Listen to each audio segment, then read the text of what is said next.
2022년 6월 3일 오늘 새벽 말씀은 고린도전서 14장 26절부터 40절의 말씀입니다. 그런즉 형제들아 어찌할까? 너희가 모일 때에 각각 찬송시도 있으며 가르치는 말씀도 있으며 계시도 있으며 방언도 있으며 통역함도 있나니 모든 것을 덕을 세우기 위하여 하라. 만일 누가 방언으로 말하거든 두 사람이나 많아야 세 사람이 차례를 따라 하고 한 사람이 통역할 것이요. 만일 통역하는 자가 없으면 교회에서는 잠잠하고 자기와 하나님께 말할 것이요. 예언하는 자는 둘이나 셋이나 말하고 다른 이들은 분별할 것이요. 만일 곁에 앉아 있는 다른 이에게 계시가 있으면 먼저 하던 자는 잠잠할지니라. 너희는 다 모든 사람으로 배우게 하고 모든 사람으로 권면을 받게 하기 위하여 하나씩 하나씩 예언할 수 있느니라. 예언하는 자들의 영은 예언하는 자들에게 제재를 받나니 하나님은 무질서의 하나님이 아니시오 오직 화평의 하나님이시니라. 모든 성도가 교회에서 함과 같이 여자는 교회에서 잠잠하라. 그들에게는 말하는 것을 허락함이 없나니 율법에 이른 것 같이 오직 복종할 것이요. 만일 무엇을 배우려거든 집에서 자기 남편에게 물을 지니 여자가 교회에서 말하는 것은 부끄러운 것이라. 하나님의 말씀이 너희로부터 난 것이냐 또는 너희에게만 임한 것이냐. 만일 누구든지 자기를 선지자나 혹은 신령한 자로 생각하거든 내가 너희에게 편지하는 이 글이 주의 명령인 줄 알라. 만일 누구든지 알지 못하면 그는 알지 못한 자니라. 그런즉 내 형제들아 예언하기를 사모하며 방언 말하기를 금하지 말라. 모든 것을 품위 있게 하고 질서 있게 하라. 오늘 본문은 12장부터 시작된 은사에 대한 바울의 가르침이 이제 정리되고 마무리되는 그런 본문입니다. 바울은 12장부터 성령의 다양한 은사에 대해서 말하기 시작합니다. 그리고 이어서 13장에서 모든 그런 은사 위에 사랑이 그 모든 것들을 지배해야 할 것을 강조하였습니다. 사랑이 없으면 아무것도 아니다 이렇게 말했지요.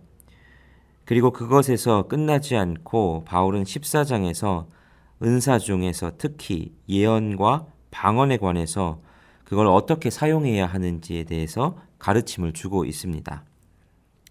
그리고 그 가르침의 결론은 오늘 우리가 읽은 본문의 마지막 절인 40절 모든 것을 품위 있게 하고 질서 있게 하라 이것으로 정리가 될 수 있을 겁니다.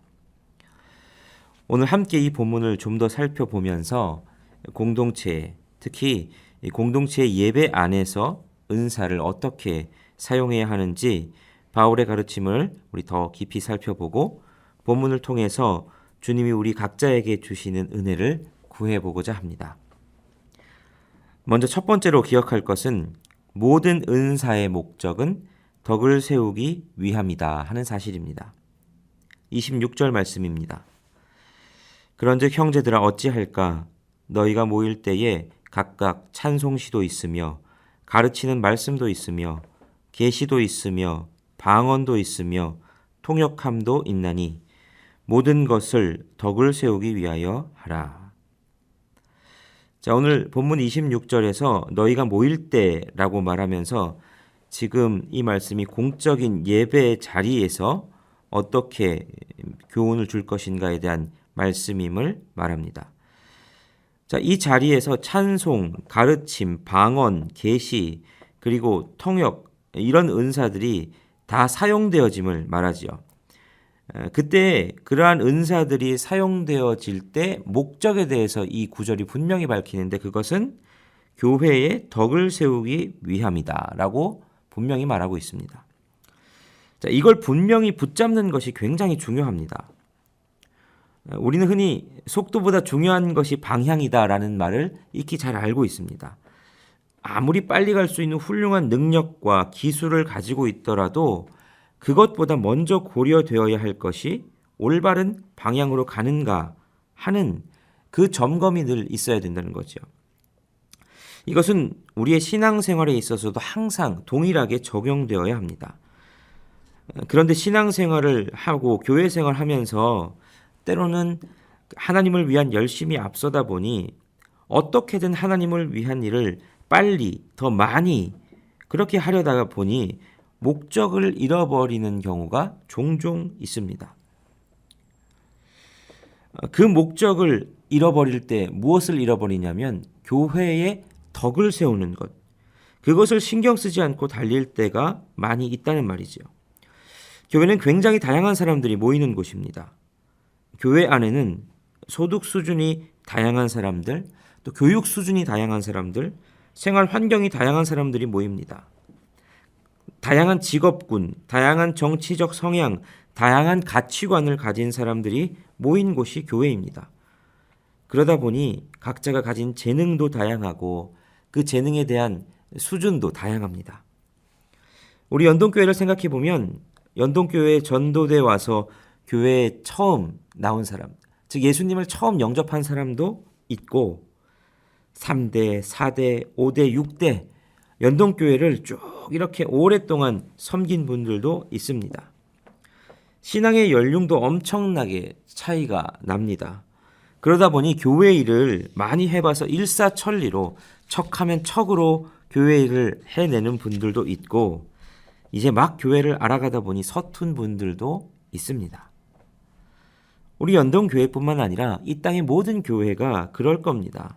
그러다 보니 교회 안에서 종종 부딪힘이 발생하기도 합니다. 빨리 달릴 수 있는 능력과 기술을 가지고 있는 분들과 그렇지 못한 분들이 함께 있다 보니 발생하는 갈등들이지요. 그럴 때 우리가 생각해야 할 것이 바로 무엇이 교회의 덕을 세우는 일인가 하는 겁니다.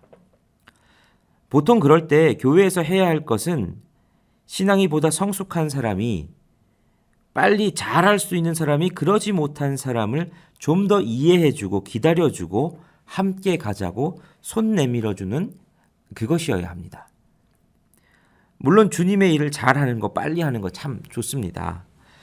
만약 우리가 모인 공동체가 선교단체였다면 그게 맞는 방향일 겁니다. 거기에 지향점을 둬야 되겠지요. 선교단체는 그 일을 잘하기 위해서 헌신된 사람이 모인 곳이기 때문입니다. 하지만 교회는 신앙이 성숙한 사람과 이제 막 신앙생활을 시작하는 사람이 함께 모여서 함께 성장해 가는 곳입니다. 모임의 목적부터가 다릅니다. 그러므로 교회에서는 여러 가지 은사를 가지고 예배하고 사역하는 가운데 막 더 잘하려고 하는 것이 목적이 아니라 물론 그걸 일부러 피할 필요는 없겠지만 그것보다 그 은사를 가지고 교회의 덕을 세우고 있는가 하는 것을 점검하는 것이 더 중요하다 하는 사실이죠. 이것을 우리가 꼭 기억해야 됩니다. 둘째로 기억할 것은 덕을 세우기 위해서는 질서를 잘 따라야 한다 하는 것입니다. 40절에 보면 아까 읽었지만 모든 것을 품위 있게 하고 질서 있게 하라 이렇게 말씀합니다. 그러니까 덕을 세우라는 권면에 이어 은사 활용과 교회 생활에 있어서 바울은 몇 가지 질서를 제시합니다. 덕을 세우기 위해서 질서를 잘 따라야 하기 때문이죠. 몇 가지 질서 중에서 우선 방언에 대해서는 방언을 말할 때 두 사람이나 많아야 세 사람이 차례를 따라 할 것을 말하고 통역하는 사람을 두되 통역할 사람이 없으면 방언을 말하지 말 것에 대해서 권면합니다. 이게 질서지요. 이건 단순히 방언 기도를 말하는 게 아니라 방언이 예배 중에 활용되었다라는 것을 의미합니다. 초대교회 예배 형식에 있어서는 오늘날의 예배 형식과는 좀 다르게 방언이 예배 가운데 활용이 되었던 것 같습니다. 그래서 방언으로 말하는 시간이 따로 있었다라고 보여집니다. 은사가 아주 다양했던 고린도 교회에서는 방언으로 말하며 하나님의 뜻을 이야기하는 이 순서, 이게 아주 일반적으로 활용되고 있었는데 그런데 당시 고린도 교회에서 굉장히 높은 은사로 각광받던 은사 중에 하나가 이 방언이다 보니 너도 나도 예배 시간에 방언으로 말하려고 하는 그런 일도 있었던 것 같습니다. 그러다 보니 오히려 예배가 방해를 받게 되고 질서가 없게 되고 수많은 문제들이 예배 가운데 발생을 했던 것이지요. 이에 대해서 바울이 질서를 세우는 겁니다. 두세 사람만 방언으로 말하고 이조차도 다른 이들이 알아들을 수 있도록 통변하는 이가 없으면 하지 말라. 이렇게 질서를 정하고 있는 거죠. 예언에 대해서도 질서를 정합니다. 이것 역시 둘이나 셋 정도만 말하고 다른 예언하는 여러 가지 다른 일들을 하는 사람들이 많이 있겠지만 둘, 셋 그 외의 사람들은 분별하는 역할을 하라 이렇게 말합니다. 그리고 예언을 하다가 다른 이에게 계시가 임하면 먼저 말하던 이는 잠잠하라 이렇게 이야기를 하지요. 31절에 보면 예언하는 자들의 영은 예언하는 자들에게서 제재를 받는다라고 말하면서 상호 감독자의 역할을 하라 말하기도 합니다. 자, 이런 분별의 기능이 초대교회에 있어서는 굉장히 중요했습니다. 은사가 다양할수록 너도 나도 예언하겠다 이렇게 얘기하면 걷잡을 수 없이 질서가 없이 흐트러지게 되더라 하는 것이죠. 이런 질서를 바울이 가르칩니다. 또 34절에서는 바울이 여자는 교회에서 잠잠하라 이렇게 말합니다. 이건 당시 교회들의 문화적 관습을 굉장히 심각하게 고려한 그런 교훈입니다. 바울이 여자의 존재를 부정했다고 보기에는 힘듭니다. 이미 바울은 11장 5절에서 여자가 예언하는 것을 인정하고 있기 때문입니다. 그런데 바울이 당시 고린도의 문화와 고린도 교회의 여러 상황을 고려해서 오늘 여자는 교회에서 잠잠하라 이런 가르침을 또 주고 있습니다. 특별히 이게 이제 예배 시간에 대한 이야기였겠죠. 초기 교회에서는 공식 예배 때는 아니더라도 유대 랍비들의 관습을 따라서 많은 대화와 토론이 있었을 겁니다. 공식 예배 때도 오히려 영향을 미쳐서 이때 여자들이 지나치게 나서는 경우도 있었던 것으로 보입니다. 근데 그럴 경우에 문화적인 풍토상 창피를 당하는 일들도 종종 벌어졌던 것 같습니다. 문화적으로 남성 중심의 문화이다 보니 여자들이 그렇게 지나치게 나서는 것에 대해서 사람들이 거부감과 불쾌감을 가지고 있었을 뿐만 아니라 그걸 넘어서서 많은 사람들에게 이 여자들이 오히려 창피를 당하는 일까지도 벌어지고 있었던 것이죠. 그래서 지금으로 생각하면 올바르지 않는 문화임에도 불구하고 바울은 여자는 교회에서 잠잠하라 라는 이런 질서까지도 세우고 있는 겁니다.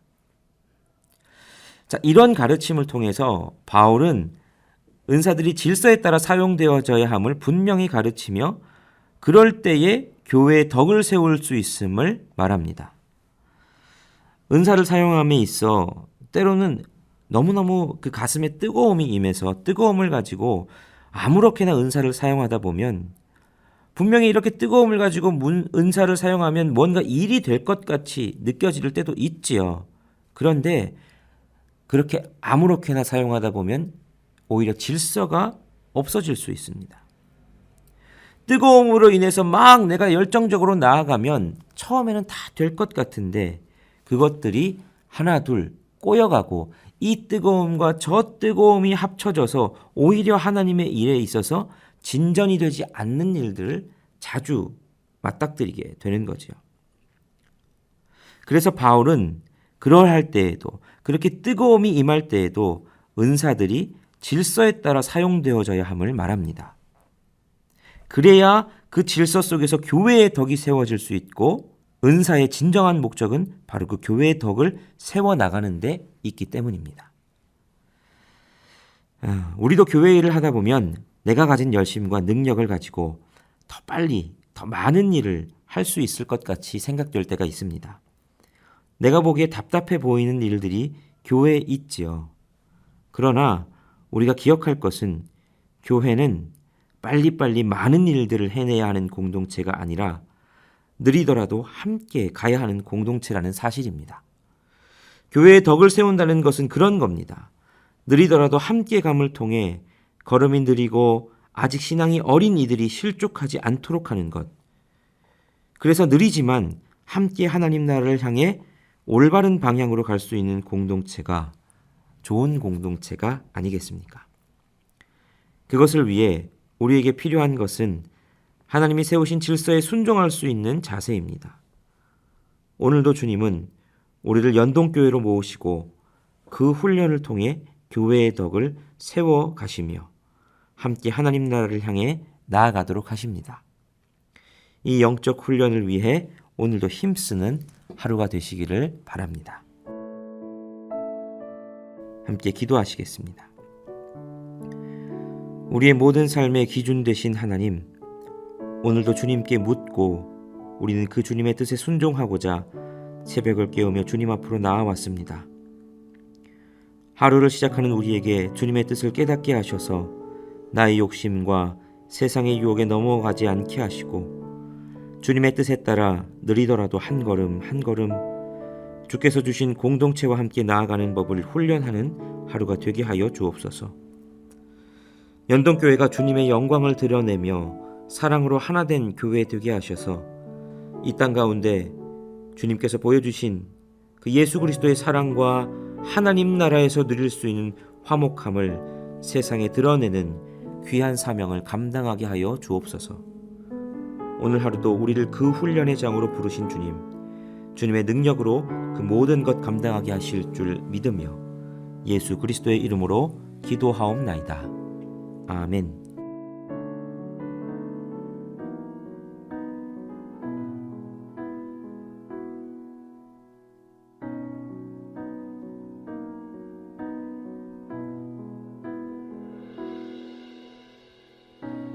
내 삶의 소망, 내가 바라는 한 분, 예수 닮기를 내가 원하네. 한없는 사랑, 풍성한 긍휼, 예수 닮기를 내가 원하네. 예수 닮기를, 예수 보기를, 예수만 높이길 내가 원하네. 내 평생 소원, 예수 닮기를, 예수만 닮기를 내가 원하네. 아멘.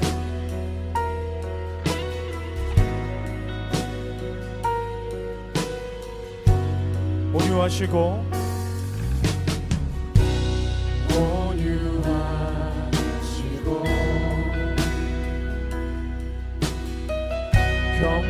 겸손하신 성품, 예수 닮기를, 예수 닮기를 내가 원하네. 자비하시고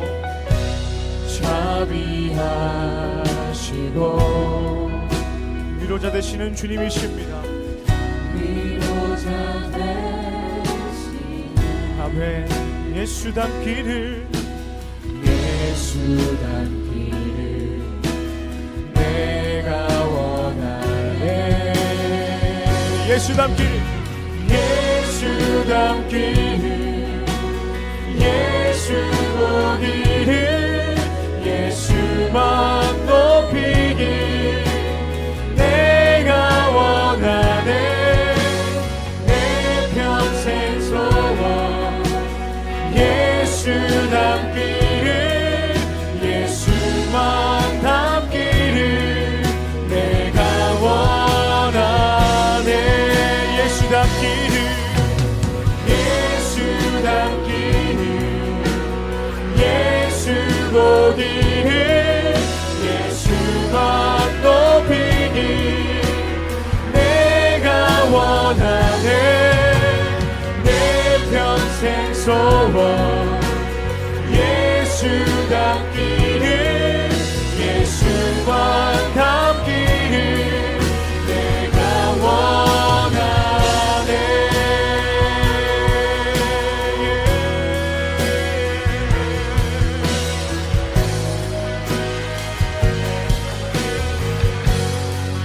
완전하신 예수 새롭게 하시네 연약한 내 영혼 온전하게 되리 완전하신 예수님 완전하신 예수 새롭게 하시네 새롭게 하시네 연약한 내 영혼 온전하게 되리 아멘 예수 남기를 예수 보기를 예수만 높이길 내가 원하네 내 평생 소원 예수 닮기